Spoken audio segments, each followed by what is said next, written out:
Okay, guys, do you see this painting there? And you see the wetlands there, and in the background you see the windmill there, and you see the children.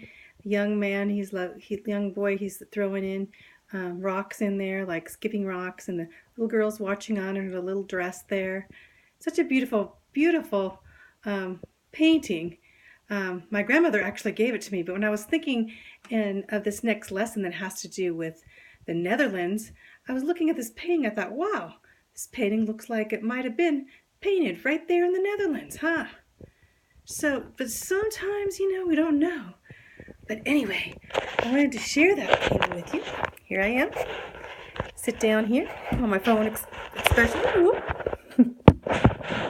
Sorry about that. It's upside down for a bit. Well, anyway, let's talk about the Dutch Golden Age. And this was in Netherlands, but this is our lesson 106 on Netherlands.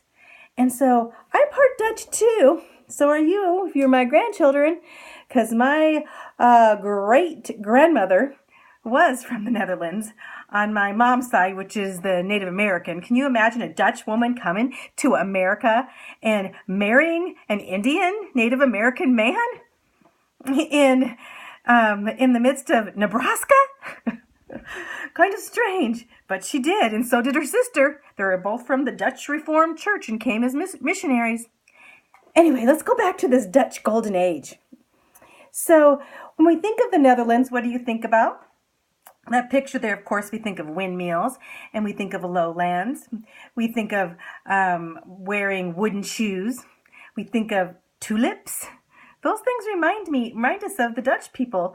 And some of those things came later on because tulips really weren't native to Netherlands. They brought them from the Middle East. They brought them from Turkey. And they thought these might work really well, in our land. And they did. So planting tulips became a major crop for the Dutch. They really like flowers, I guess. So let's go back and talk about them. You never imagined the Dutch ever being a really military leader. So when you think of the Dutch Golden Age, you think, well, were they a military leader? Well, not really.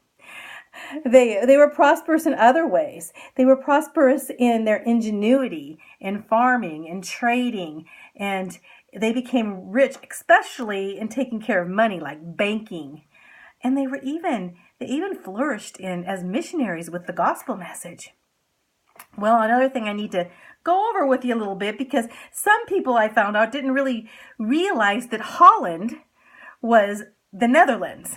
So when you hear the word that from Holland, they were from the Netherlands, and also the word the Dutch, that's their language actually, and they call themselves the Dutch. So Dutch, Holland, and Netherlands are all the same thing.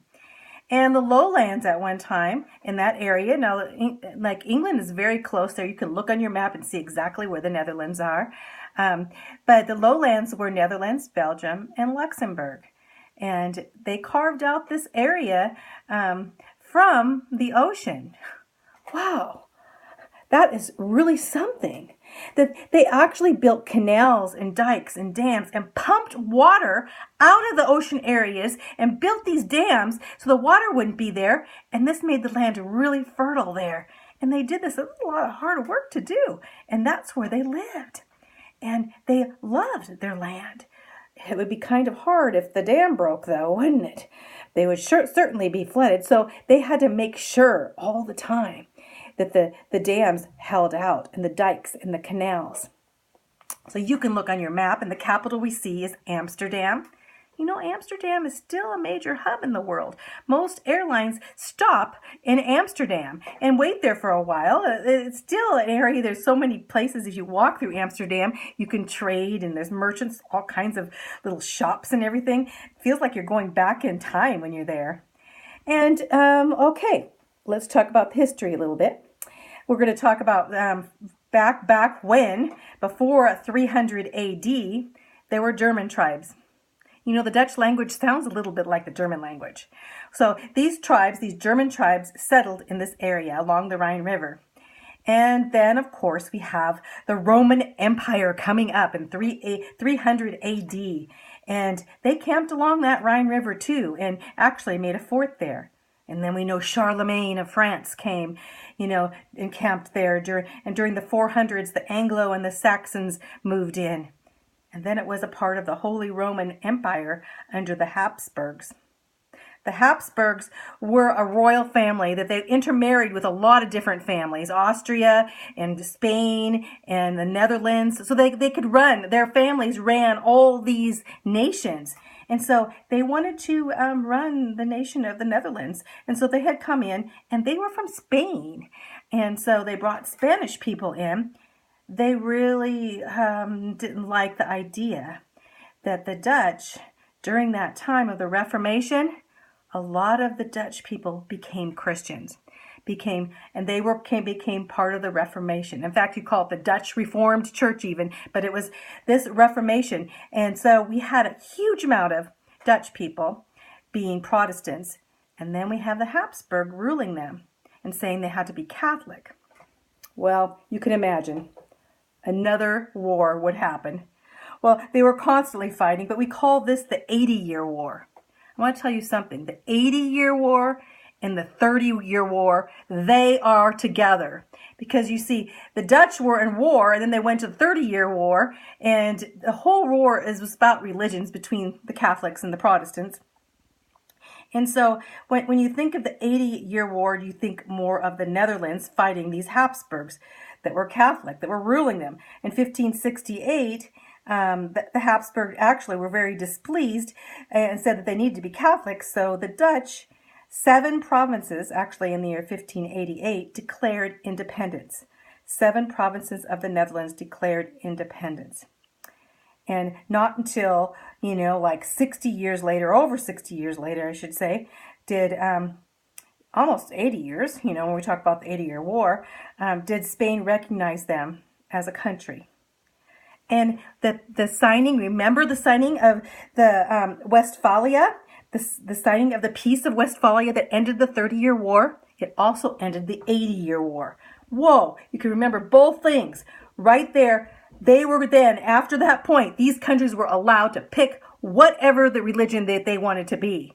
And the wars, the religious wars, I'm not saying they totally ended, but they put on this that basically they wanted to stop these wars, so that we could say the 80-Year War and the 30-Year War ended with the Peace of Westphalia.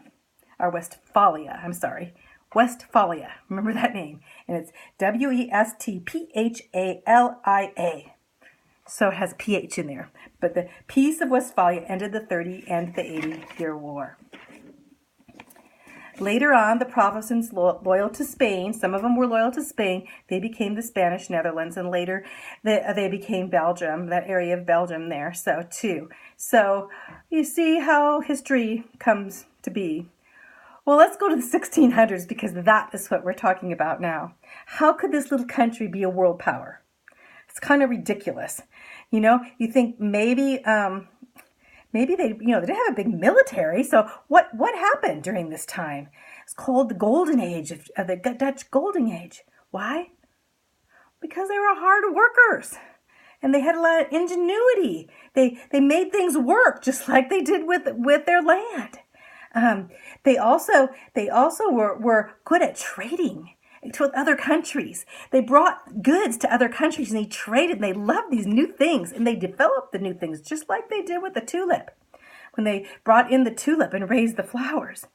They were really into crafts. They made all kinds of things, and textiles and clothing and art, all kinds of art.